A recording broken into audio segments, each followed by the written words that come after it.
Le ton monte dans la bataille post-électorale au Cameroun, alors que le pays attend encore les résultats officiels de la présidentielle 2025.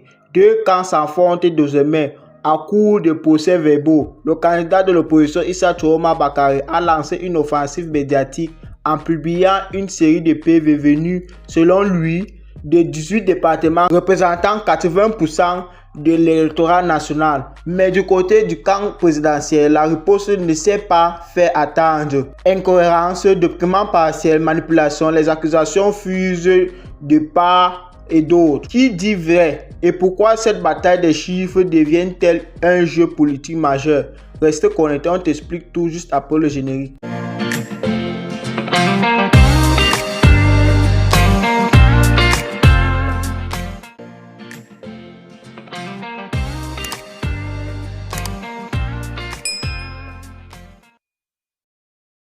Le 19 octobre, Issa Chiroma Bakary a surpris tout le monde en publiant sur ses plateformes officielles des copies des procès-verbaux électoraux. Selon lui, ces documents proviennent de 18 départements sur 58, mais couvrent près de 80% de l'électoral national. Pour son équipe, ces PV démontrent une nette avance de leur candidat et visent à rétablir la vérité face aux manipulations des chiffres circulant en ligne. Mais à peine publiés, ces procès-verbaux ont été scrutés à la loupe par les soutiens du camp présidentiel. Certains y dénoncent des incohérences, chiffres qui ne correspondent pas au PV officiel, signature manquant ou documents incomplets. Sur les réseaux sociaux, des comparaisons circulent déjà entre les versions de Chiroma et celles disponibles dans les commissions locales.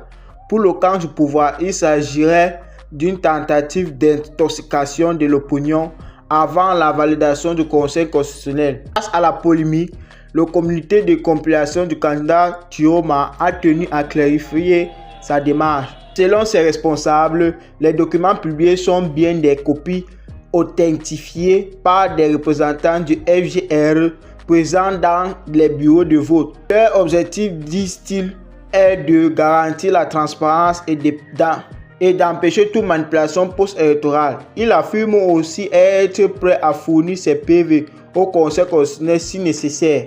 Ces confrontations par procès-verbaux interposés illustrent bien la tension qui règne autour de la présidentielle 2025. Dans un pays où la confiance envers les institutions électorales reste fragile, chaque chiffre devient une arme politique.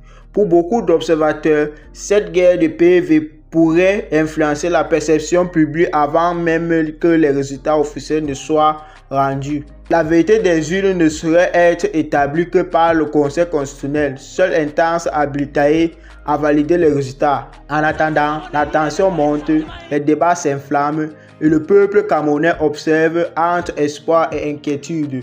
Et toi, qu'en penses-tu de cette bataille des procès-verbaux? Crois-tu que ces publications servent la transparence ou qu'elles risquent d'envenimer la situation? Abonne-toi, active la cloche et reste connecté pour suivre l'évolution de la présidentielle 2025 ici sur ta chaîne d'actualité camerounaise.